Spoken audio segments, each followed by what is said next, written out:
Hello friends, आज हम लोग जो है पढ़ेंगे एफ ब्लॉक की प्रॉपर्टी के बारे में पढ़ेंगे। इससे पहले प्रीवियस वीडियो में आपने जो है प्रॉपर्टी ऑफ एस और पी एक साथ पढ़ा था।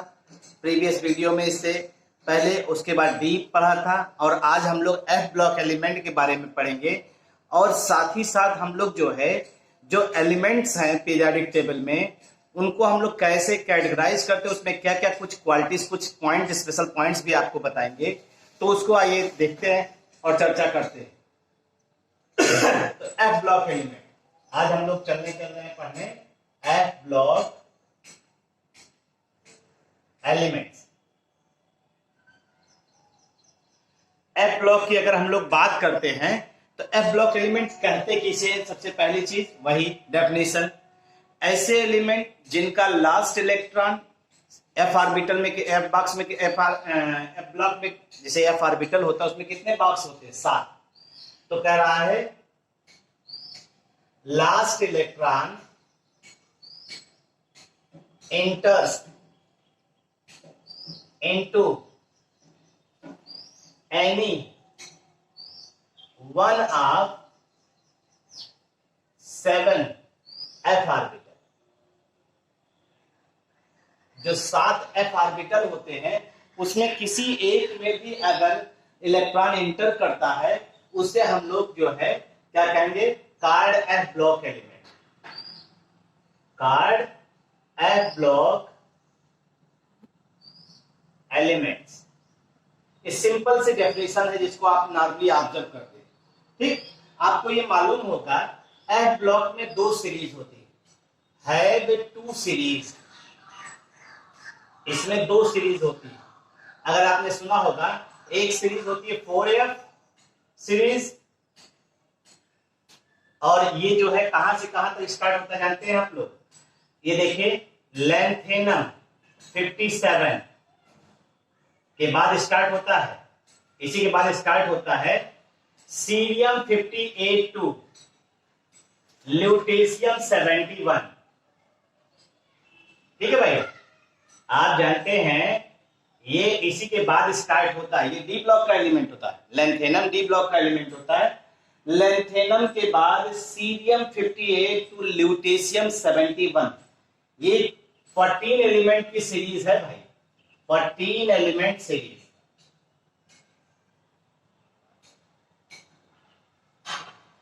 ये 14 एलिमेंट की सीरीज होती है। और आप जानते हैं खासियत इसकी, देखिए ये जो लैंथेनॉइड एलिमेंट्स हैं, ये लैंथेनॉइड जो आपका लैंथेनम है, इनकी प्रॉपर्टी इससे क्लोजली रिलेटेड होती है।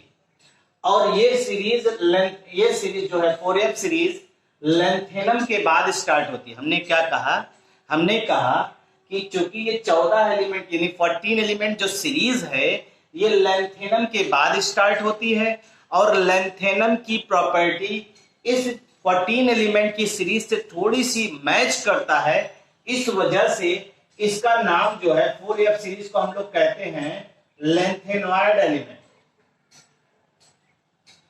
लैंथेनॉइड एलिमेंट, ठीक है भाई। और दूसरी सीरीज जो इसकी होती है वो 5f सीरीज होती है। 5f सीरीज जो है स्टार्ट होती है एक्टिनियम 89। और एक्टिनियम 89 की बात करते हैं तो ये एक्टिनियम 89 के बाद स्टार्ट होता है थोरियम 90 टू लॉरेंशियम 103। ये होता है। फिर वही चीज है, ये भी 14 एलिमेंट सीरीज होती है। ये भी कैसी सीरीज है? ये भी 14 एलिमेंट सीरीज है भाई। ठीक है भाई। और इसके बारे में ये कहा जाता है कि ये इसकी जो प्रॉपर्टी होती है एक्टिनियम, एक्टिनियम के बाद स्टार्ट है, एक्टिनियम से इसकी प्रॉपर्टी इस 14 एलिमेंट की सीरीज मैच करती है। इस वजह से इसका नाम पड़ गया एक्टिनॉइड। लैंथेनॉइड और एक्टिनॉइड ये 2 सीरीज आपको मिलती है, एक्टिनॉइड एलिमेंट और लैंथेनॉइड से। ठीक है भाई। अब आप देखिए इसके और भी कई नाम होते हैं जिनको हम लोग नॉर्मली ऑब्जर्व करेंगे। 4f सीरीज के बारे में कहा जाता है, इसे रेयर अर्थ एलिमेंट कहा जाता है, रेयर अर्थ एलिमेंट्स कहा जाता है। रेयर अर्थ एलिमेंट इसे कहा जाता है। क्यों कहा जाता है? ये अर्थ में रेयरली फाउंड होता है, ठीक है, rarely found in earth, rarely found in earth का क्रस्ट, ठीक है भाई। और ये काफी महंगे बिकते भी हैं, जैसे रेयरली जब मिलेंगे, जिनकी एबंडेंस कम होती है वो नेचर में कम पाए जाएंगे, तो इसका मतलब है वो काफी जो है एक्सपेंसिव होंगे।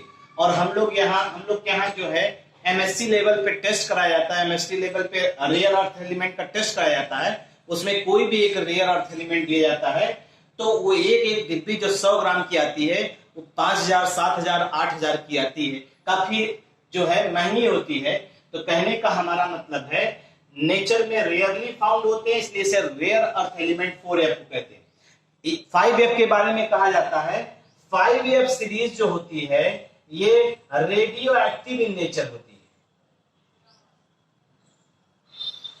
रेडियो एक्टिव इन नेचर होती है।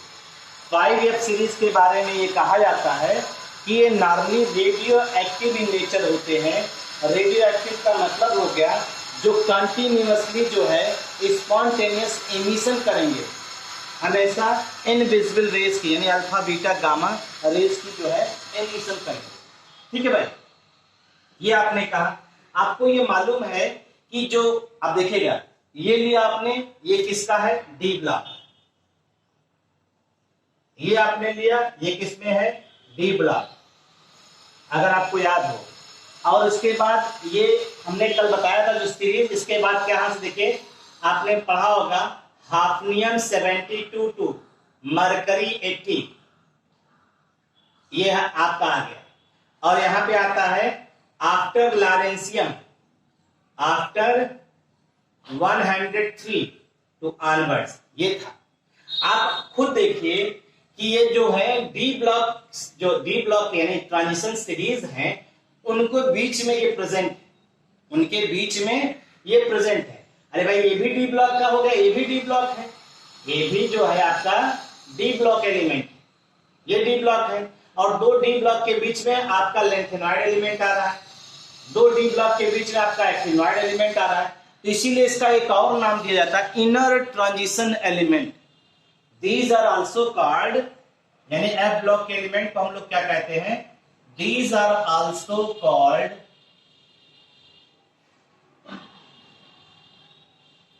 inner transition element।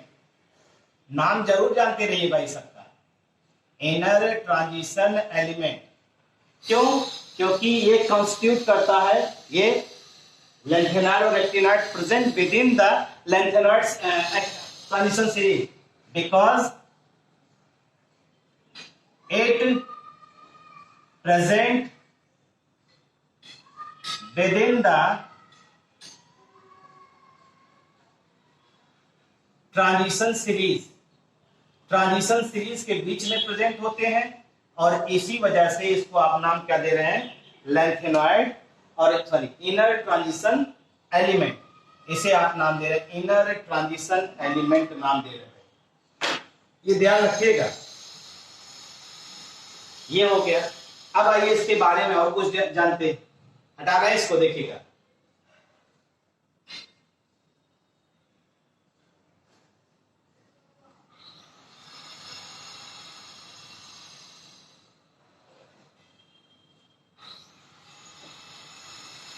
आपको मालूम है जो एक्टिनॉइड एलिमेंट्स होते हैं, ध्यान दीजिएगा, एक्टिनॉइड एलिमेंट होता है यूरेनियम 90,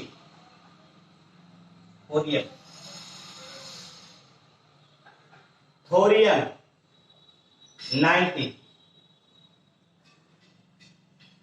और उसके बाद है नेपच्यूनियम है, प्रोटैक्टिनियम है, थोरियम 90, प्रोटैक्टिनियम Pa, इसे कहते हैं प्रोटो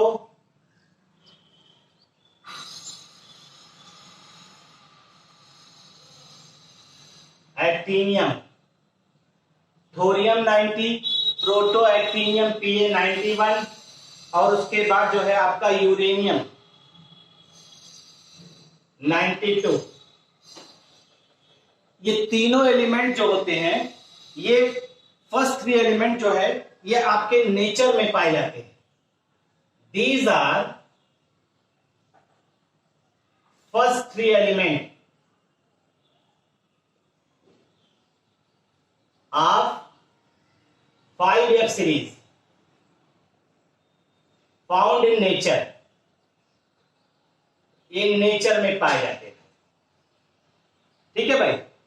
इसके बाद के जो नेक्स्ट होते हैं, यानी 93 से, नेपच्यूनियम 93 से लॉरेंशियम 103 तक, ये टोटल हो गए 11 एलिमेंट। 11 एलिमेंट। इनको हम लोग लेबोरेटरी में सिंथेसाइज करते हैं। Synthesized in laboratory. ये लेबोरेटरी में सिंथेसाइज किए जाते हैं और बाय न्यूक्लियर रिएक्शन के द्वारा ये लैब में सिंथेसाइज किए जाते हैं। इसी वजह से इनका नाम देखिए, आल्सो कॉल्ड, देखिए इसका नाम क्या हो जाता है, मैन मेड एलिमेंट, क्योंकि आदमी इसको सिंथेसाइज कर रहा है। Also called man made element, synthetic element, नाम देखिएगा, सिंथेटिक एलिमेंट, सिंथेटिक एलिमेंट या मैन मेड एलिमेंट। और देखिए दूसरा भी कहा जाता है, यूरेनियम के बाद ये एलिमेंट पाए जाते हैं। देखिए यूरेनियम 92 के बाद के सारे एलिमेंट है, इसलिए इसका एक और नाम होता है transuranic element. Transuranic element. जैसे आपसे पूछा जाए what is transuranic element, तो आप बताइए आफ्टर 92 यानी नेपच्यूनियम 93 से लॉरेंशियम 103 के जो एलिमेंट्स हैं, 11 एलिमेंट्स हैं, 11 एलिमेंट्स हैं, उन्हीं को हम लोग क्या कहते हैं, ट्रांस यूरेनिक एलिमेंट कहते हैं। और ये सब नेचर में नहीं पाए जाते, इनको हम लोग सिंथेसाइज करते हैं किसके द्वारा, बाय न्यूक्लियर रिएक्शन के द्वारा। और इनका नाम इसीलिए क्योंकि मैन मेड है, खुद आदमी सिंथेसाइज कर रहे हैं तो मैन मेड एलिमेंट कह रहे हैं, और सिंथेटिक प्रोसेस के द्वारा ये प्रोड्यूस होने इसलिए सिंथेटिक एलिमेंट कह रहे हैं। और यूरेनियम के बाद पाए जाते हैं इसलिए ट्रांस यूरेनिक एलिमेंट कहते हैं इसको। ठीक है भाई।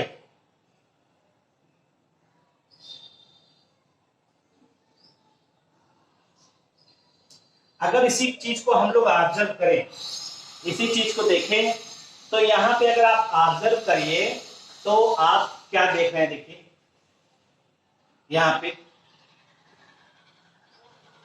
प्रॉपर्टी है, ये देखते हैं property.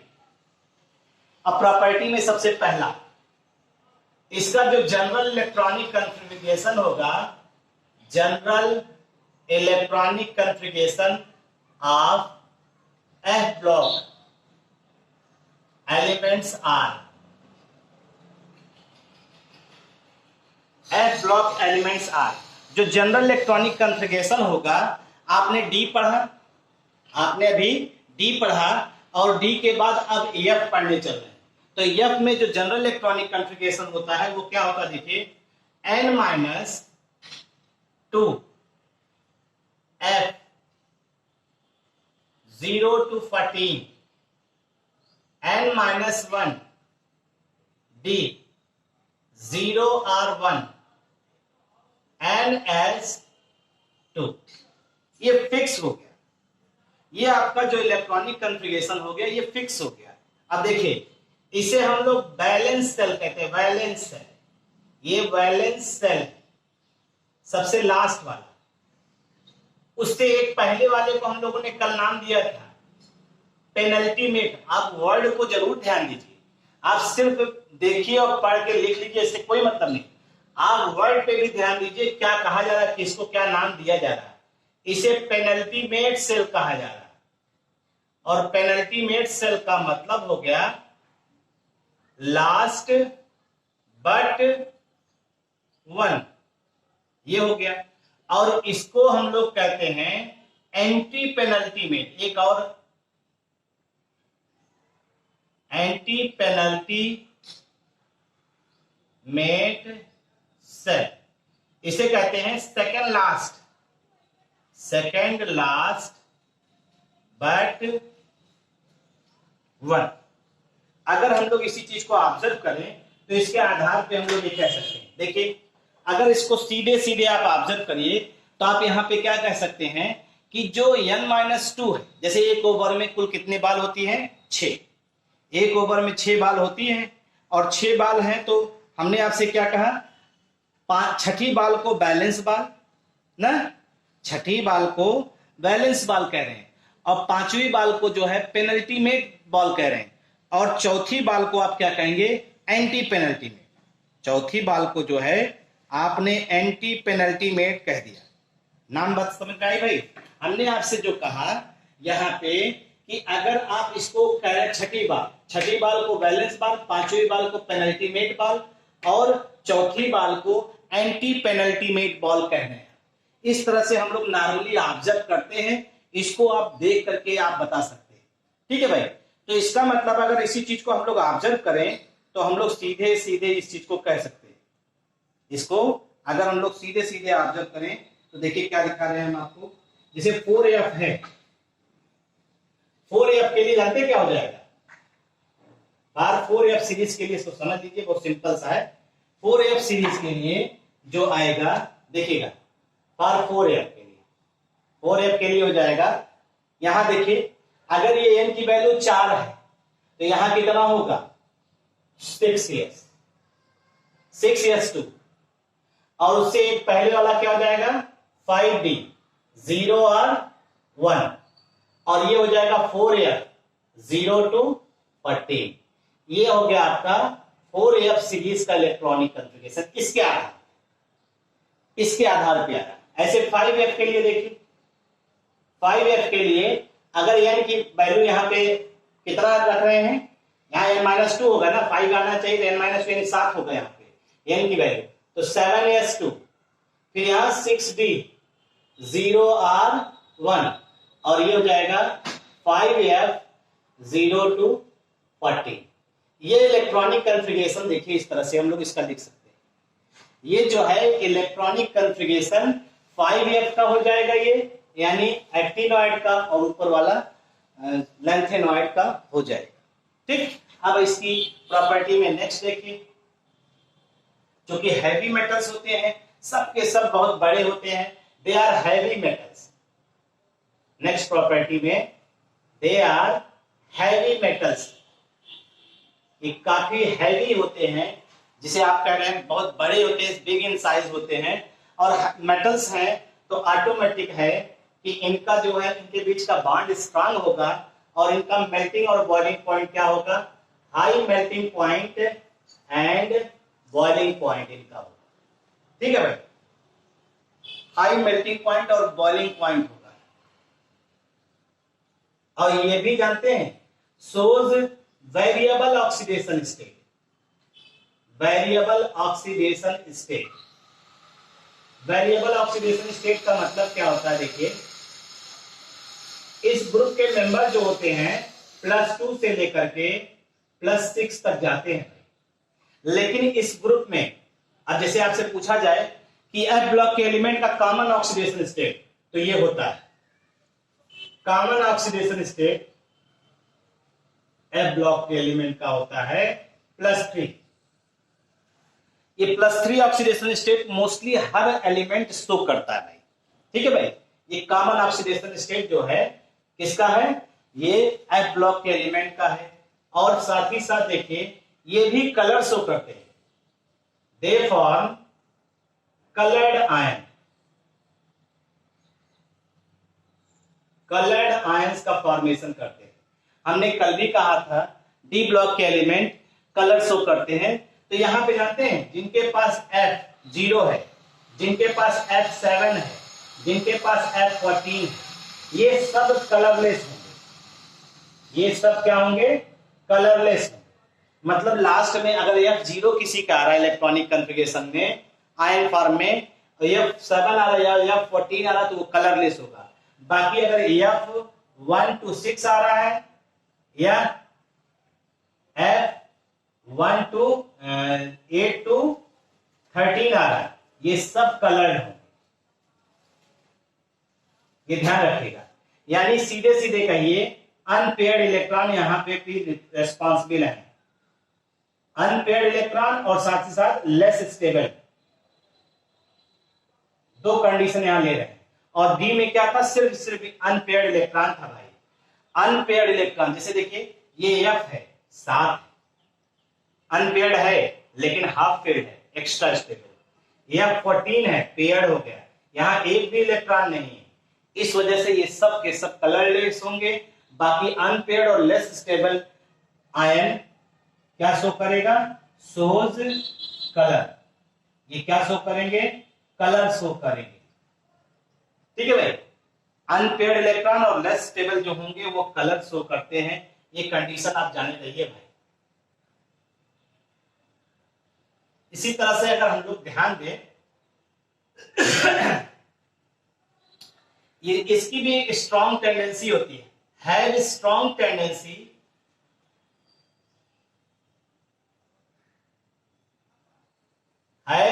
Tendency to form complex compound.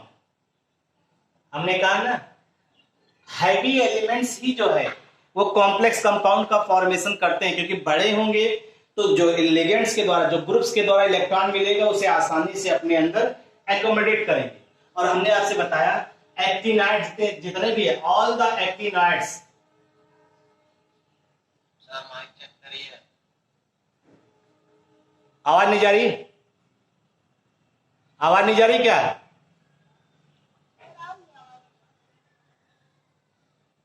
आवाज जा रही है ना? हाँ? ऑल द एक्टिनॉइड्स, जितने भी एक्टिनॉइड्स होते हैं, जितने भी एक्टिनॉइड्स होते हैं वो सब के सब रेडियो एक्टिव इन नेचर होते हैं भाई।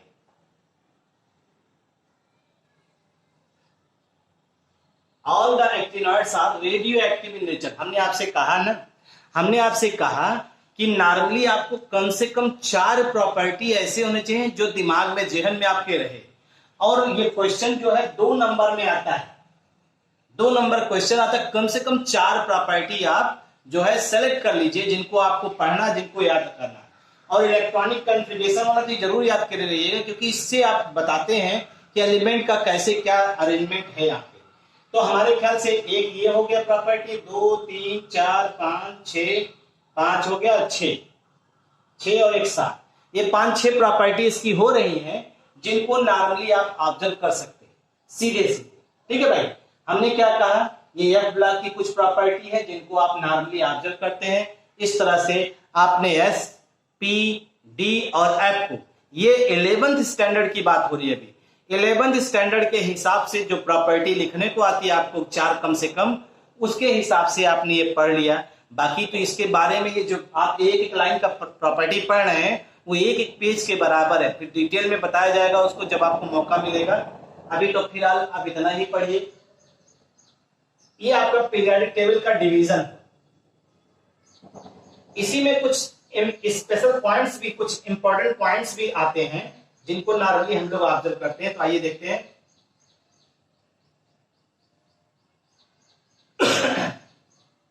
तो आइए देखते हैं some important points about elements in periodic table. Some important points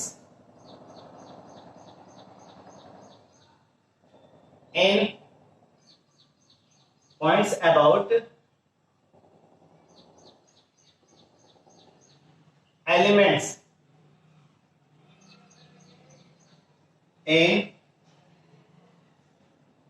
elements of periodic table. Periodic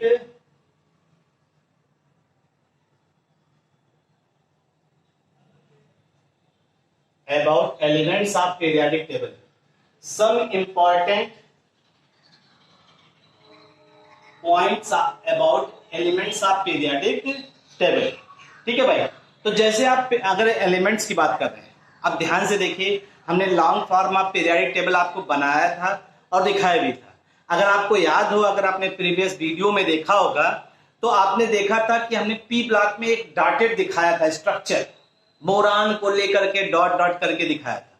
तो इस तरह से दिमाग में अगर पीरियोडिक टेबल आपके है तो आप आइडिया लगा सकते हैं, नहीं है तो प्रीवियस वीडियो में जाकर आप बुक से देखिएगा, हम जो बताने चल रहे हैं। आपको मालूम है कि जो पीरियोडिक टेबल है उसमें मोस्टली आप दिखाई देगा, उसमें मेटल्स आपको कम से कम मेटल्स दिखाई देंगे। वो कितना लगभग जानते हैं? जितने भी नॉन एलिमेंट्स हैं उसका 78% of all the non elements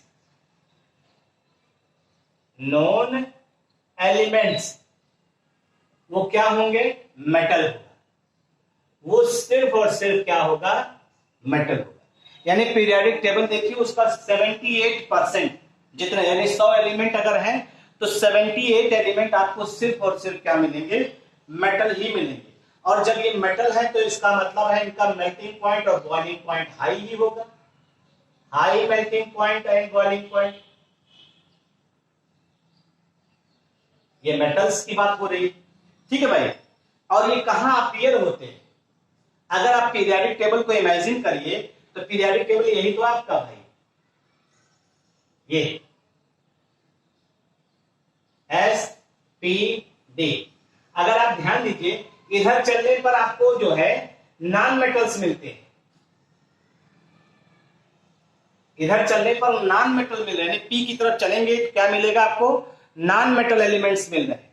तो इसका मतलब है जो आपको मेटल्स की बात कर रहे हैं वो हमेशा लेफ्ट हैंड साइड में मिलेगा, पीरियोडिक टेबल के लेफ्ट हैंड साइड में जो है प्रेजेंट होंगे। ठीक है, appear left hand side of the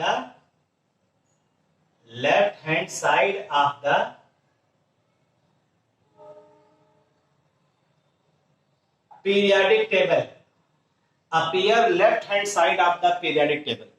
जो पीरियोडिक टेबल यानी एस ब्लॉक के एलिमेंट, डी ब्लॉक के एलिमेंट सब क्या होते हैं? मेटल्स होते हैं। आप कहते हैं ना transition metals, S block electropositive है, कुछ पी के भी मेटल्स होते हैं, लेकिन पूरी की बात हम लोग कर रहे हैं तो अधिकतर जो मेटल्स होंगे वो कहां प्रेजेंट होंगे? Left hand side of the periodic table की बात कर रहे हैं। जितने भी मेटल्स होते हैं, almost all metals are solid, सारे मेटल सॉलिड होते हैं एट रूम टेम्परेचर। आपको मालूम है ना, सारे मेटल सॉलिड्स होते हैं, सॉलिड होते हैं रूम टेम्परेचर पे। कोई ऐसा मेटल भी होता है जो लिक्विड होता है, किसी को मालूम है भाई? मरकरी। मरकरी रूम टेम्परेचर पे लिक्विड फॉर्म में होता है, इसी को छोड़ करके, एक्सेप्ट मरकरी। मरकरी जो है ये किस रूप में पाया जाता है? लिक्विड फॉर्म में पाया जाता है। ये ध्यान रखिएगा, ये एक नंबर क्वेश्चन है। सब है कौन सा मेटल जो है रूम टेम्परेचर पे लिक्विड फॉर्म में पाया जाता है? तो ये मरकरी। और आपको मालूम है जितने भी मेटल्स आपके हैं वो सब अभी आपने कहा high melting point, boiling point का है, लेकिन कुछ मेटल्स ऐसे हैं, देखिए जैसे गैलियम का मेल्टिंग पॉइंट होता 303 केल्विन। सीजियम का 302 और फ्रांसियम 300। इनका मेल्टिंग पॉइंट जो है ये क्या होता है? बहुत लो मेल्टिंग पॉइंट।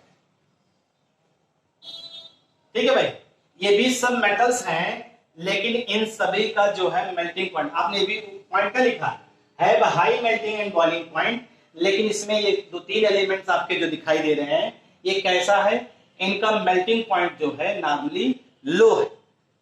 ठीक है भाई, अगर हम इसी की बात करें तो किसी भी ग्रुप पे जब आप चलते हैं, इन ग्रुप, देखिएगा ध्यान से, इन ग्रुप, अगर आप ग्रुप में चलते तो हमेशा टॉप टू बॉटम चलते हैं। जब भी ग्रुप की बात करेंगे तो हमेशा टॉप टू बॉटम की बात करेंगे। टॉप टू बॉटम चलने पर मेटेलिक करेक्टर हमेशा इंक्रीज करता है, ये ध्यान रखिएगा। Metallic character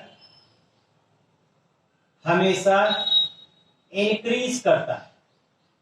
metallic character increase करने का कारण हम देखिए, मेटल का मतलब होता है इलेक्ट्रॉन लूज करने की टेंडेंसी, और इलेक्ट्रॉन लूज वही करेगा जिसकी साइज बड़ी होगी, क्योंकि इलेक्ट्रॉन निकालने में कम एनर्जी खर्च होगी। तो मेटेलिक करेक्टर इंक्रीज करने का मेन रीजन क्या है? साइज का भी बढ़ना नीचे चलने पर।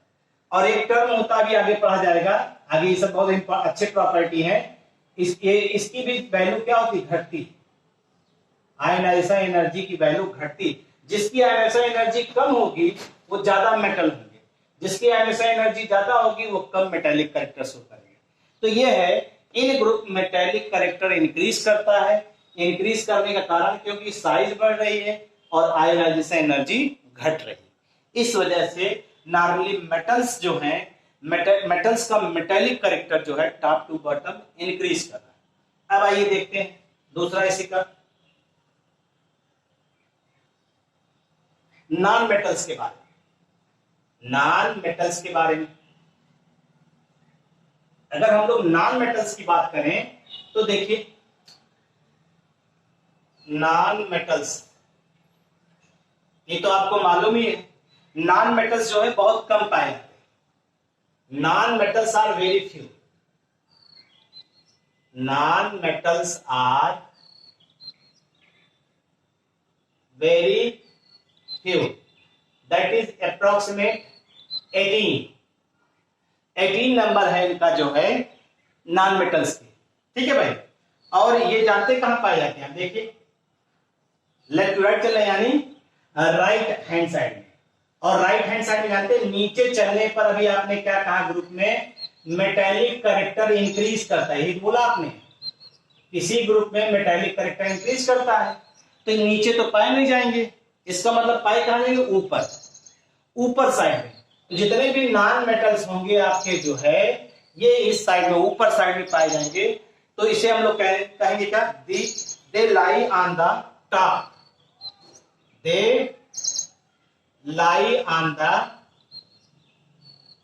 Top of the right hand side of the periodic table. Periodic table. All non-metals are solid. All non-metals are solid. या तो सॉलिड होंगे या तो गैस होंगे। ठीक है, जितने भी नॉन मेटल्स होते हैं वो या तो सॉलिड होंगे या तो गैस होंगे। लेकिन आपको मालूम है इसमें भी एक एक्सेप्शन है। एक्सेप्शन क्या है? ब्रोमीन। ब्रोमीन एक ऐसा नॉन मेटल है जो किस फॉर्म में एग्जिस्ट करता है? Liquid form. ब्रोमीन जो है आपका नॉन मेटल जो लिक्विड फॉर्म में एग्जिस्ट करता है। अगर आप इसी तरह से ऑब्जर्व करिए तो ये सारी चीजें जो है, आपको जो एक्सेप्शन मिल रहा है, ये कंपटीशन के पॉइंट ऑफ व्यू से आपको जानकारी भी होनी चाहिए, जिनको आप कभी ना कभी ऑब्जर्व करते हैं। ठीक, आपने कहा कि ये नॉन मेटल्स का जो मेल्टिंग पॉइंट और बॉइलिंग पॉइंट होता है, लो मेल्टिंग पॉइंट और बॉइलिंग पॉइंट इनका होता है। इनका मेल्टिंग पॉइंट और बॉइलिंग पॉइंट क्या होता है? लो होता है। और लो मेल्टिंग पॉइंट और बॉइलिंग पॉइंट होने का मतलब इनमें बॉन्डिंग जो है वीक है in comparison to metal. Metal में क्लोजली कंपैक्ट स्ट्रक्चर होता है। लेकिन आपको मालूम है इसमें भी एक्सेप्शन होता है। एक्सेप्शन क्या होता है? Boron and carbon. Boron and carbon दोनों नॉन मेटल्स हैं, both are non metals but have high boiling point and melting point. अब ये भी एक्सेप्शन हो गया आपका। इनका बॉइलिंग पॉइंट और मेल्टिंग पॉइंट बहुत ज्यादा होता है। ये एक्सेप्शनली जो है ये चीज कहलाती है। ठीक, और साथ ही साथ कहा गया है ये poor conductor of heat and electricity.